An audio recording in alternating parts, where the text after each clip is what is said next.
विगो library फाउंडेशनच्या निमित्ताने आपण या देशातील असंख्य अशा तरुणांपर्यंत पोहोचत आहोत ज्यांना पेटंटविषयी काही माहिती असायला हवी, पेटंट फॉर्मेशन काय असायला हवं, त्यासाठी काउन्सिलरची काय गरज असेल, त्याच्यासाठी अटर्नी नेमकं काय करतात आणि यासाठी लागणारी आर्थिक मदतही आपण विगो लायब्ररी फाउंडेशनमार्फत देत आहोत. अब्दुल कलामांनी एक स्वप्न बघितलं होतं आणि त्या स्वप्नाला पूर्ण करण्यासाठी आपण हे विगो लायब्ररी फाउंडेशनमार्फत एक मूर्त स्वरूप द्यायचं आपण ठरवलं आहे. यातला विगो हा खूप महत्त्वाचा शब्द आहे. यामध्ये आपण सर्वजण मिळून हे काम करणार आहोत. नुकताच आपण पुणे विद्यापीठासोबत याचा करार MOU साईन केलेला आहे. पुण्यातील 1% असं MIT ADT नावाची जी विद्यापीठ आहे त्यांच्यासोबत आपण करार केलेला आहे आणि या करारांच्या मार्फत आपण भारतातल्या तळागाळातल्या अगदी रस्त्यावरच्या संशोधकांना एक जागतिक दर्जाचं महत्त्व प्राप्त करून या देशाचा GDP कसा वाढेल, या देशातल्या सर्वसामान्य माणसालाही या संशोधनाचा कसा उपयोग होईल, मग तो शेतकरी असेल किंवा कामगार असेल, या सगळ्यांसाठी आपण काम करत आहोत. तुमचा सर्वांचा सहभाग याच्यामध्ये अपेक्षित आहे.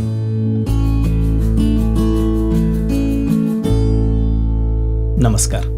विगो लायब्ररी फाउंडेशन ही ग्लोबल रिकग्निशन फॉर इंडियन रिसर्चची चळवळ आहे. भारतीय संशोधन जे इतक्या वर्षात होत गेलं आणि जगाच्या पाठीवर त्याला ओळख मिळाली, पण ती खूप कमी प्रमाणात मिळाली. भारताला जी विकसित स्थिती आणायची असेल तर रिसर्चमध्ये खूप सारं काम व्हायला पाहिजे. हे जेव्हा आमच्या लक्षात आलं त्यावेळेला आम्ही ही चळवळ चालू केली. नाशिकला ह्याची सुरुवात झाली आणि जवळपास 150 लोक या चळवळीमध्ये आता भाग घेतलेला आहे. आता ही चळवळ आम्ही शाळा कॉलेजकडे घेऊन चाललो आहोत. तर प्रत्येक प्रिन्सिपल, प्रत्येक टीचर, प्रत्येक स्टुडंट या चळवळीचा भाग जो होईल त्यावेळेला भारतीय संशोधनाला खऱ्या अर्थानं जगाच्या पाठीवर ओळख मिळू शकेल. जर आपण बघितलं की काय होतं आहे तर वेअर आर वी नाव. भारत साधारणतः खूप संशोधन करतो, खूप सारे विचार त्याच्याकडे येतात. जगातल्या सगळ्या संशोधनामध्ये भारतीयांचा खूप वाटा असतो, पण भारताकडे ते पेटंट किंवा स्वामित्व अधिकार खूप कमी आहे.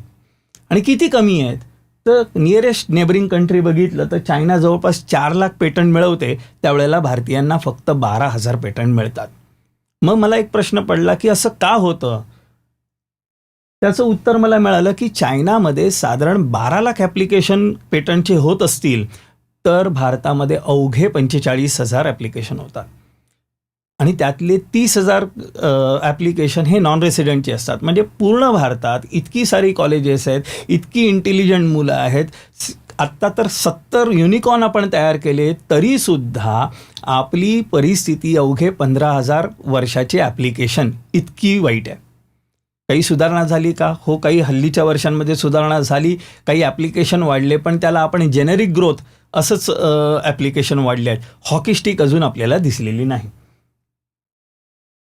त्यानंतर आपण बघितलं की साधारणतः काय झालं जगाच्या पाठीवर.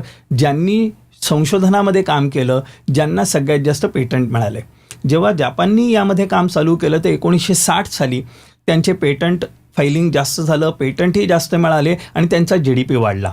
कम्पॅरेटिव्हली जर आपण चायनाला बघितलं तर 1995 साली चायनानी पेटंटमध्ये काम खूप छान चालू केलं, त्यांना खूप पेटंट मिळाले आणि त्यानंतर त्यांचा GDP वाढला, ऑलिम्पिक मेडल वाढले. जर तुम्ही निरखून बघितलात तर ही जी लाल लाईन हॉकी स्टिकची दिसते ती चायनाची आहे आणि हे आपण करायला हवं असं आमचं तळमळीचं मत आहे.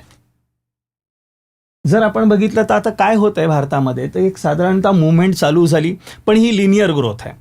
हॉकी स्टिक हवी असेल तर सगळ्यांनी मिळून काम केलं तरच ती हॉकी स्टिक येईल, नाहीतर दरवर्षी जसं इन्फ्लेशन वाढतं तसं आपण हळूहळू काही नंबर्सवर पोचू, पण ती नंबर्स भारताला सेल्फ सफिशियंट करू शकतील का? तर उत्तर नाही आहे. किंवा भारताची जी GDP तितकी मोठी होईल का? किंवा भारत विकसनशीलपासून विकसित देश होऊ शकेल का? तर या सगळ्या गोष्टींचं मर्म आणि मूळ फक्त संशोधनामध्ये आहे. आपण बघितलं की आपण 81 नंबरच्या इनोव्हेशन इंडेक्सला होतो, तिथून आता 48 नंबरच्या इनोव्हेशन इंडेक्सपर्यंत पोहोचलो.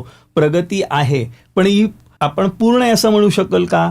तर अजिबात नाही. तर ही प्रगती किती असायला पाहिजे तर टॉप 20 कंट्रीजमध्ये भारताचं नाव असलं पाहिजे संशोधनामध्ये, आणि ते येईल अशी मी अपेक्षा करतो. आणि ते येईल त्यावेळेला काय होईल तर स्ट्रॅटेजिक शिफ्ट होईल. म्हणजे काय तर आम्ही ज्या वेळेला परदेशात जातो त्यावेळेला आम्हाला थोडी किंमत मिळेल, आणि ती किंमत काय असेल तर भारतीय संशोधक आहे आणि त्याच्या नावावर पेटंट आहे. ही जी गोष्ट गेल्या काही वर्षांमध्ये झाली, भारतीय उद्योग देशा परदेशात गेले, खूप सारे फॉरेन डॉलर्स त्यांनी आणले, त्यांना ती किंमत मिळाली. पण कम्प्युटर क्षेत्रामध्ये 90% भारतीय काम करत असताना आपल्याकडे स्वतःचे स्वामित्व अधिकार म्हणजे पेटंट किती, हा प्रश्न मला ज्या वेळेला विचारला जातो त्यावेळेला मी म्हणतो प्रत्येक पेटंट जे मिळालंय मोठ्या MNCंना त्याच्यात भारतीयांनी काम केलंय. मग भारताकडे पेटंट का नाहीत, ही दुरावस्था किंवा हे दुःख ज्या वेळेला आपल्या लक्षात येतं त्यावेळेला आपण काय केलं पाहिजे याकरिता ही आम्ही चळवळ सुरुवात केली. आणि ह्या चळवळीमध्ये आपण काय करतो तर कुठल्याही प्रकारचं पेटंट असेल तर त्या पेटंटला आपण मदत करतो. कुठल्याही प्रकारचं जिओग्राफिकल इंडेक्स असेल त्याला आपण ॲप्लिकेशनसाठी मदत करतो. मग एखाद्या मुलांनी जर पेटंट डिझाईनचं बनवलं किंवा एखाद्या इंडस्ट्रीनी प्रोटोटाईप बनवला आणि त्यांना प्रोसेस पेटंट हवं असेल तर या सगळ्याकरिता लागणारी जी मदत आहे ती मदत आपण करतो. GIचा हा फायदा आपण जर बघितलं तर नाशिकच्या भागामध्ये मोहाच्या फुलांचं अल्कोहोल तयार केलं जातं, औषधं तयार केली जातात, त्याची मध तयार केलं जातं. ही सगळी गोष्ट जेव्हा नाशिकमध्ये होते त्यावेळेला त्या नाशिकच्या मोहाच्या फुलांच्या प्रोसेस इंडस्ट्रीला आपल्याला GI मिळायला हवा. किंवा आपण हळदीचं पेटंट बघतो तर हळदीचं पेटंट ही असंच फाईट करून आपल्याला मिळालं. कोल्हापूरच्या चप्पल असतील किंवा पुण्याची मिसळ असेल, या सगळ्यांना ज्या वेळेला GI मिळेल त्यावेळेला जगाच्या पाठीवर दुसरा कोणी जर हे प्रोडक्ट बनवलं पुणेरी मिसळच्या नावाने तरीसुद्धा त्याला ओरिजिनल ऑथेंटिक GI नसेल आणि पुण्याच्या मिसळला ते GI मिळू शकेल किंवा नाशिकच्या वाईनला मिळू शकेल, नाशिकच्या द्राक्षाच्या प्रोसेस केलेल्या मनुक्यांना मिळू शकेल किंवा मोहाच्या फुलाच्या अल्कोहोलला मिळू शकेल. यांनी होईल काय तर जो भाग आदिवासी आहे नाशिकचा, ज्या भागामध्ये जर इंडस्ट्री आली, इंडस्ट्री काय येईल तर GI टॅग आहे म्हणून, आणि इंडस्ट्रीच्या प्रोडक्टला जास्त जगाच्या पाठीवर किंमत मिळेल कारण त्याला GI टॅग आहे म्हणून. म्हणजे GI टॅगच्या माध्यमातून एक मोठी आपण इकॉनॉमिस्ट चळवळ चालवू शकतो. साधारणतः पेटंट 5 प्रोसेसमध्ये जातं. पहिलं असतं प्रोव्हिजनल पेटंट, ज्या वेळेला ॲप्लिकेशन केलं जातं, त्यानंतर त्याचं पब्लिकेशन होतं, त्याचं एक्झामिनेशन होतं आणि फर्स्ट एक्झामिनेशन रिपोर्ट तयार होतो आणि मग पेटंट ग्रँट होतं. या कालावधी साधारण या गोष्टीला 2 वर्षाचा जातो. ह्या 2 वर्षाच्या काळामध्ये इनोव्हेटर काहीही करत नाही आणि इनोव्हेटरचं काम पूर्ण झालेलं असतं आणि मग तो थोडा थंड झाला की त्याचा इंटरेस्ट कमी व्हायला सुरुवात होतो आणि मग ब्युरोक्रेटिक कामं चालू होतात आणि त्याला असं वाटतं मी संशोधनच का केलं आणि मी ही गोष्ट करायलाच नको होती, इतका त्याचा तिटकारा तयार होतो. तो तिटकारा होऊ नये म्हणून सख्ख्या भावाचं काम आम्ही करतोय, रॅदर दॅन सख्ख्या बहिणीचं काम आम्ही करतोय, जी पाठीमागे उभी राहते, अडचणीला पैसे देते आणि हे सांगते दादा तुझं नेहमी भलं होईल. ते काम आज विगो लायब्ररी फाउंडेशन करते आहे. म्हणजे इनोव्हेटर ज्या वेळेला इनोव्हेशन पूर्ण करतो त्यावेळेला त्याला काउन्सिलर देणं, त्यानंतर त्याला पेटंट अटॉर्नी देणं, 3 वर्षाचा मानसिक सपोर्ट देणं, गायडन्स देणं आणि हे पेटंट फायलिंगसाठी लागणारे जे काही पैसे आहेत, म्हणजे फक्त गव्हर्नमेंट फीज नाही तर पेटंट अटॉर्नीची फीस किंवा काउन्सिलरची फीस किंवा नोवेल्टी रिसर्च करायसाठी लागणारे पैसे, हे सगळे पैसे विगो लायब्ररी फाउंडेशन त्याला देते. इनोव्हेटरनी काही लाख रुपये खर्च करून त्याचं इनोव्हेशन केलेलं असतं, रिसर्च पूर्ण झालेला असतो. मग अशा वेळेला तो हे पैसे खर्च करू शकत नाही का? तो डेफिनेटली खर्च करू शकतो, पण भाऊबीजेला आलेली बहिणीची गिफ्ट ही जन्मभर त्याच्या लक्षात राहते, म्हणून ते आपण काम करतो. आणि मग आपण कोणाकोणाला मदत करतो ते एज्युकेशन स्ट्रीममध्ये ज्यांचं बॅचलर होत आहे, प्युअर सायन्समध्ये, ॲग्रिकल्चरलमध्ये, इंजिनिअरिंगमध्ये किंवा अगदी आर्किटेक्चरमध्ये आणि त्याहीसुद्धा महत्त्वाचं मॅथ्समध्ये. आता मॅथ्समध्ये इनोव्हेशन काय हा जेव्हा मला प्रश्न सांगतात त्यावेळेला मी उत्तर एवढंच घेतो की एक महान आर्यभट्ट होते, त्यांनी जगाला शून्य शोधून दिला, तर आज अजून काय काय शोधायची गरज आहे आणि ते मॅथ्समध्ये होऊ शकतं. प्युअर सायन्समध्ये, केमिस्ट्रीमध्ये बरेच सारे शोध बाकी आहेत, ते भारत करू शकतो. त्यानंतर आपण जर ॲग्रिकल्चरल बघितलं तर ॲग्रिकल्चरमध्ये द्राक्षाचे जवळपास 8,000 प्रकार हे आफ्रिकेत तयार केले जातात, त्यातले काही प्रकार भारतातही तयार केले जातात. आणि ॲग्री हा कृषीप्रधान देश आहे. ज्यावेळेला ॲग्रिकल्चरलमध्ये रिसर्च होत जाईल तितकं आपल्याला सगळ्यात जास्त GDP वाढेल, कारण तो खरा GDP आमच्या शेतकऱ्यांचा आहे. तर तो शोध तिथे लागला पाहिजे. हे एज्युकेशन स्ट्रीममधली लोकं झाली. त्यानंतर भारतामध्ये सगळ्यात महत्त्वाचा भाग आहे स्ट्रीट स्मार्ट. लोक नारळ किसायचं मशीन बनवतात, लिंबू पिळायचं मशीन बनवतात, आणि हे स्ट्रीट स्मार्ट लोकांना आपण हिणवतो जुगाड म्हणून. विगो लायब्ररी फाउंडेशनचं एक ध्येय वाक्य आहे की ज्या वेळेला भारतातले सगळे जुगाड हे पेटंट होतील त्या वेळेला खऱ्या अर्थानं भारत विकसित होईल. कारण जुगाड हा रिअल इनोव्हेशन असतो, त्याची मदर नेसेसिटी असते, आणि त्या नीडमधून तयार केलेलं जे संशोधन आहे हे जास्त काळ टिकतं. आपण जितके काही शोध बघतो, आपण त्याला बांधावरचे शोध म्हणू, की शेतीच्या बांधावरती जे शोध होतात ते शोध हे भारतासाठी असतात, पण त्यांना रिकग्निशन मिळत नाही, त्यांना त्याची किंमत मिळत नाही, म्हणून ते शोध रिसर्च म्हणून बघितले जात नाही. तर ज्या वेळेला नोबेलसाठी भारतातून ॲप्लिकेशन होईल, I would be very happy. 4थी पास माणूस ज्यांनी 30 वर्ष सधन शेती केलेली आहे तो नोबेलसाठी रेकमेंड होईल. त्या दिवशी भारत खऱ्या अर्थानं आपण विकसित आणि स्वतंत्र झाला असं आपण म्हणू शकू. त्यानंतर होतं स्टार्टअपने आता खूप सारं चांगलं काम केलेलं आहे. वी हॅव युनिकॉर्न्स, पण किती युनिकॉर्न्सकडे पेटंट आहेत? स्टार्टअप चालू झाल्यानंतर साधारण 2 ते 3 वर्षात त्यांना बिझनेस केस तयार करून ग्रोथला यायचं असतं. त्या काळामध्ये पेटंटसाठी लागणारा वेळ जास्त असतो आणि म्हणून मुलं पेटंटकडे जात नाहीत. तर आम्ही प्रयत्न करत आहोत की पेटंट लवकरात लवकर मिळावा, त्याची प्रोसेस कमी करता यावी, त्याचे टाईमलाईन कमी करता यावे, आणि ह्या काळामध्ये जर आपलं काम झालं तर आपण खऱ्या अर्थानं स्टार्टअपला मदत करू शकू. त्यानंतर MSME आहेत. MSMEची सगळ्यात मोठी रिक्वायरमेंट असते लोन. MSMEचे पेटंट आपण फाईल करायला मदत करतो. त्यांचं पेटंट जर बँकेला कोलॅटरल म्हणून वापरता आलं तर त्यांना तो लोन मिळू शकेल आणि त्यांची ती ग्रोथ होऊ शकेल. म्हणजे patent as a collateral for a bank ही सुद्धा चळवळीचा एक आमचा भाग आहे. त्यानंतर सगळ्यात महत्त्वाचा भाग येतो, सर तुम्ही काय करता? आम्ही उत्तर एवढंच करतो की जिथे जिथे पेटंट आहे, जिथे जिथे पेटंटेबल प्रोडक्ट आहे, त्या सगळ्याची मदत आम्ही करतो. तिथे लागणारी मदत, लागणारं गायडन्स आम्ही पुरवतो. आणि मग सगळ्यात शेवटी प्रश्न येतो, सर माझं पेटंट झालं पुढे काय?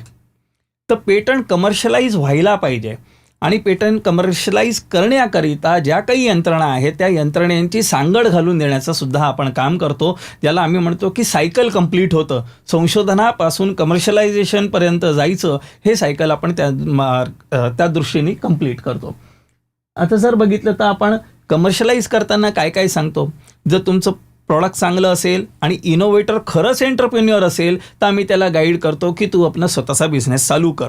पण इनोव्हेटर एंटरप्रेन्युअर नसेल तर आम्ही त्याला सांगतो की एक चांगला पार्टनर घे, जो एंटरप्रेन्युअर आहे, जो एंटरप्रेन्युअरशिपमध्ये ते प्रॉडक्ट पुढे घेऊन जाऊ शकेल, आणि तू आता पुढच्या संशोधनाला मार्ग धर.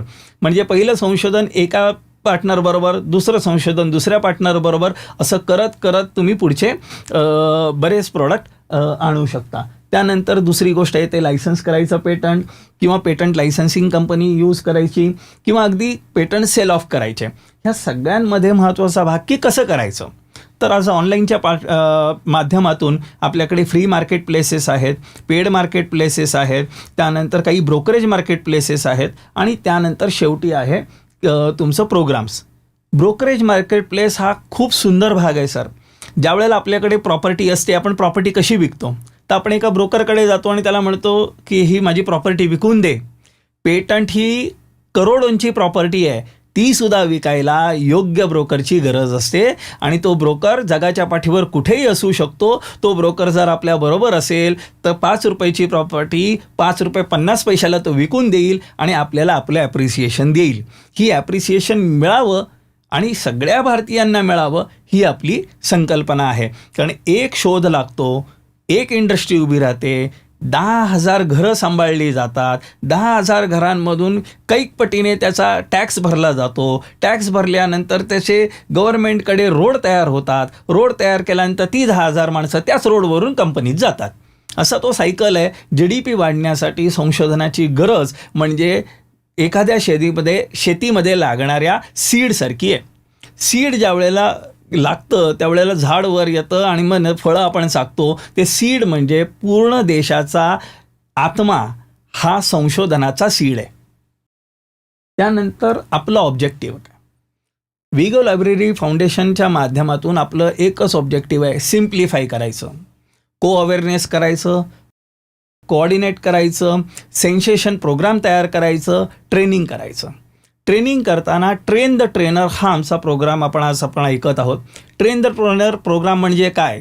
तर आज मी जे काही तुम्हाला सांगितलं आहे ते प्रिन्सिपलनी ऐकावं, टीचर्सनी ऐकावं आणि त्यानंतर हीच गोष्ट आपल्या स्टुडंट आहेत त्यांना सांगावी आणि त्याहीपेक्षा महत्त्वाचं इतर कॉलेजेसमध्ये आपले जे कलिग्स आहेत त्यांना सांगावं. आपल्या कॉलेजमध्ये DEDचं शिक्षण घेताना किंवा एज्युकेशन सिस्टम घेताना जी काही आपली मित्रमंडळी होती त्यांना सांगावं आणि त्यांना हक्काने विचारावं, तुझ्या कॉलेजमध्ये किती पेटंट फाईल झाले रे, तुझ्या कॉलेजमध्ये किती संशोधनामध्ये काम चाललेलं आहे आणि माझ्या कॉलेजमध्ये आम्ही तयारी केलेली आहे आणि आता आम्ही पुढे या मार्गाने चालणार आहोत. ही जेव्हा चळवळ आपल्या एकमेकाची चर्चेचा विषय होईल किंवा कुठल्याही कट्ट्यावरती एक विषय राहील, अरे फलाना कॉलेजनी इतके पेटंट फाईल केले आणि फलाना कॉलेजमध्ये त्यांचं इनोव्हेशन किती सुंदर होतं, त्यावेळेला खऱ्या अर्थानं भारत एक संशोधित मानसिकता घेऊन वैज्ञानिक मानसिकतेमध्ये पुढे जायला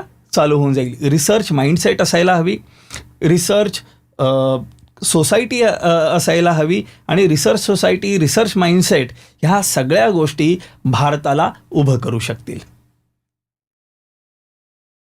धन्यवाद. हे जे काही मी आज बोललो हे फक्त प्रिन्सिपल आणि टीचर्सकरिता होतं. आज हेच म्हणणं तुमचं म्हणणं म्हणून तुम्ही ज्या वेळेला पुढच्या टीचर्सना, पुढच्या स्टुडंट्सना, पुढच्या प्रिन्सिपल्सला सांगाल त्यावेळेला ही चळवळ खऱ्या अर्थानं पूर्ण होईल. भारत आज 75व्या वर्षामध्ये आहे. पुढचे 15 वर्ष खूप सुगीचे येणार आहेत आणि ह्या वर्षांमध्ये खूप सारी ग्रोथ आपल्याला बघायला मिळणार आहे आणि ही ग्रोथ आपण आपल्या लाईफ टाईममध्ये विटनेस करणार आहोत. याचं आपल्याला खरोखर अभिमान असणार आहे. आपल्या आजोबांना विचारा मुंबई पुणे प्रवास काय होता, वडिलांना विचारा मुंबई पुणे प्रवास काय होता आणि आज आपण जो प्रवास करत आहोत तो काय आहे. म्हणजे 3 टप्पे, तोच रस्ता, 30 शहरं किती बदलत गेली आणि यापुढे ज्या वेळेला दळणवळण व्यवस्था खूप छान होईल आणि मुलं म्हणतील असं काही होतं असा आम्हाला विश्वासच नाही, त्यावेळेला खऱ्या अर्थानं ही चळवळ पूर्ण झाली असं आपण समजूया. धन्यवाद. विगो लायब्ररी फाउंडेशन जे काम करतं आहे त्या कामाचा सगळ्यात महत्त्वाची गोष्ट मला अशी वाटते की आपण जेव्हा संशोधन करत असतो, एखादा रिसर्च प्रोजेक्ट आपल्या हातात असतो, त्यावेळेस तो प्रोजेक्ट पुढे नेण्यासाठी आपल्याला काही कनेक्टिंग लिंक्स असतात. पण त्या सगळे दुवे आपल्याकडे असतीलच असं नाही. पण जर तो डेटाबेस एखाद्या फाउंडेशनकडे आहे तर आपली संशोधनाची प्रक्रिया ही वेगवान होऊ शकते, त्याचा आउटकम लवकर येऊ शकतं. हा पहिला मुद्दा. दुसरा मुद्दा, बरेचदा असं होतं की जो रिसर्चर आहे त्याचा संपूर्ण फोकस हा फक्त आपण जे संशोधन करतो आहोत त्याच्यावर असतो. पण या संशोधनाचं कशात रूपांतर होऊ शकतं किंवा ते त्या पात्रतेचं आहे किंवा नाही, ही गोष्ट जेव्हा इतर अनुभवी लोकांकडनं माहीत पडते तेव्हा कदाचित त्या संशोधनाला अधिक आयाम प्राप्त होऊ शकतात, अधिक ॲस्पेक्ट्स त्याला प्राप्त होऊ शकतात. तर मला वाटतं विगो लायब्ररी फाउंडेशन जे काम करतं आहे किंवा जे काम आपण प्रोजेक्ट करतो आहोत हे या दृष्टीने सगळ्या प्रकारच्या संशोधनासाठी आणि संशोधकांसाठी अत्यंत महत्त्वाचं आहे. विगो लायब्ररी फाउंडेशन ते जे कार्य आहे ते त्याचं महत्त्व आपल्याला थोडं जर बारकाईने पाहिलं तर याच्यामध्ये एक भयंकर मोठा दुवा हा एस्टॅब्लिश करतो आहे. तो आपल्याकडे सिच्युएशन अशी आहे की इनोव्हेशन चालली आहेत, इन्व्हेन्शन्स चालली आहेत, पण ती करून झाल्यानंतर पुढे जसं करायचं काय, की पुढे जसं कसं करायचं पेटंटच्या स्टेजपर्यंत पोचण्याची, ही गोष्ट आपल्याकडे बऱ्याच लोकांना माहिती नाही. आणि ही प्रचंड गॅप जी आहे ही गॅप विगो फाउंडेशनच्या मदतीने आपण ब्रिज करू शकू. म्हणजे जे लोक इनोव्हेशन्स करतायत, इन्व्हेन्शन्स करतायत, त्यांना फायनली हे आपलं त्यांना रिकग्निशन मिळेल त्यांच्या कामाचं, ही परिस्थिती आपण विगो फाउंडेशनच्या मदतीने आणणार आहोत. विगो लायब्ररी फाउंडेशनचा सगळ्यात महत्त्वाचा भाग असा आहे की आपल्याकडे इनोव्हेशन्स होत आहेत, इन्व्हेन्शन होत आहेत आणि त्यानंतर पुढे काय करायचं आहे माहीत नसल्यामुळे हे जे पेटंट्स वगैरे रजिस्टरच होत नाहीत, ही कम्प्लिटली अनॲक्सेप्टेबल सिच्युएशन आहे. It is just not on. हे जर आपल्याला ही मुवमेंट जी करायची आहे, ही मुवमेंटमध्ये डॉक्युमेंटेशन किंवा त्यातलं जे लिगल फ्रेमवर्क त्याची जी आहे हीच जर मिसिंग असल्यामुळे जर आपल्याला इतके सुंदर इनोव्हेशन्स जर रजिस्टर होत नसतील तर हे कम्प्लिटली रॉंग आहे. आणि ही गॅप जी आहे ती आम्ही विगो फाउंडेशनच्या मदतीने ब्रिज करणार आहोत. सगळ्यात जेव्हा माणूस नोकरीसाठी अप्लाय करतो त्यावेळी त्याला जर त्याच्या मागे त्याच्या नावाने पेटंट्स वगैरे असतील तर त्याला प्रचंड फायदा होतो. त्याचा एक म्हणजे चांगला जॉब मिळतो. त्यांना instead of working on the shop floor he may get to work in a laboratory and continue to use his creative abilities, to develop his creative abilities. हा एक मोठा भाग आहे त्यातला. आणि त्याच्यामध्ये आणखीन दुसऱ्या गोष्टी अशा होतात की त्या एकदा तुम्हाला ती चटक लागली पॅटंट हे करायची की ती एक म्हणजे ती एक मेंटॅलिटी तुमच्यामध्ये क्रिएट झाली की मी हे काहीतरी करतो, हे मला डॉक्युमेंट करायला पाहिजे आणि ते डॉक्युमेंट करून मला ते नंतर ते रजिस्टर करायला पाहिजे पॅटंट. ही जी एकदा मेंटॅलिटी तयार झाली की त्याच्यामध्ये सगळे आजूबाजूच्या लोकांवरती पण इन्फ्लुएन्स होतो आणि मग सगळे लोक आपण या इनोव्हेशन आणि इन्व्हेन्शनच्या मागे लागतो. विगो लायब्ररी फाउंडेशन ही एक मोठी चळवळ भारतामध्ये उभी राहिली आहे, राहती आहे. भारतामध्ये खूप वेगवेगळ्या क्षेत्रात काम करणारे, म्हणजे ते टेक्नॉलॉजिकल फ्रंटला असेल, इतर इंटेलेक्च्युअल प्रॉपर्टी राईट्सच्या बाबतीत असतील, या सगळ्या लोकांनी आपण करत असलेलं संशोधन हे पेटंट करून, म्हणजे त्याचे स्वामित्व हक्क आपल्या नावाने, भारताच्या नावाने घेऊन आपण एक प्रकारे भारताच्या उन्नतीमध्येच आपला सहभाग नोंदवणार आहोत. पेटंट हे एक असं माध्यम आहे की ज्याच्या माध्यमातून आपण केलेल्या संशोधनाला, आपण केलेल्या आपल्या बौद्धिक संपदेला एक सुरक्षित कोंदण देतो. त्या कोंदणाच्या माध्यमातून आपण आपल्या देशाच्या नावाने त्याचा गौरव वाढवतो. देशाच्या एकूणात GDPमध्ये आपण भर घालण्यात आपला सहभाग नोंदवतो. विगो लायब्ररी फाउंडेशन ह्या सगळ्या प्रोसेसमध्ये आपला एक सहकारी म्हणून, एक सखा म्हणून आहे. आणि हा सखा आपल्या लागणाऱ्या सर्व उद्दिष्टांसाठी आपल्याला मदत करणारा आहे, आपलं सहाय्य करणारा आहे. आमच्या संगीताच्या भाषेमध्ये आम्ही म्हणतो 7 सूर आहेत, कोमल स्वर 5 आहेत, श्रुती 22 आहेत. आपण जर ह्याचं परम्युटेशन कॉम्बिनेशन करायला गेलो तर त्यातून जेवढ्या प्रकारचे राग, जेवढ्या प्रकारच्या स्वरावली, जेवढ्या प्रकारच्या एकूण श्रोत्यांच्या हृदयापर्यंत पोचणाऱ्या त्या स्वरांच्या स्पंदनांना आपण अनुभवतो, तेवढ्या संख्येने आपल्या भारताचे पेटंट व्हावेत आणि तेवढ्या संख्येने आपण सर्वजण ह्या मोहिमेमध्ये सहभागी होऊन आपल्या देशाच्या उन्नतीसाठी काम करावं. धन्यवाद.